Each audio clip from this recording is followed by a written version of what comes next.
bon situation bi dañ jàpp na rek situation boo xam ne li tubaab naan peut mieux faire du ma ne catastrophique du ne fa satisfaisante mais dama jàpp na rek mën nañ di góorgóorlu saa su ne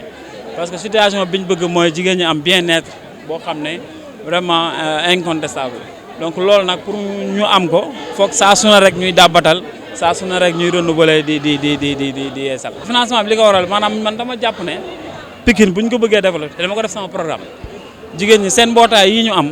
seen kee calebasse yi ñu am ku leen bëgg a jàppale ci nga leen war a jàppale te bu ñu amee moyen dinañ liggéey léegi nag tey dañ gis ne mënuñu defalanteeg banques yi intérêts yi métti na frais de dossier yi métti na moo tax nag sage yi nekk suñu biir parti xalaatoon ne pourquoi pas ñun ñi nga xam ne ñoo ànd ak jigéen ñi ñëpp ñu débloqué dajale suñu xaalis am benn somme yàlla dimbali ñu bi ñu dajalee xaalis bi ak li ñu am yëpp mu mat 10 millions ñu ne nañ ko financé jigéen ñi nga xam ne ñu ngi suñu biir parti ànd ak ñun donc loolu la boo gisee may wax loolu di leeral nag defuñu ko pour rek xëcc nit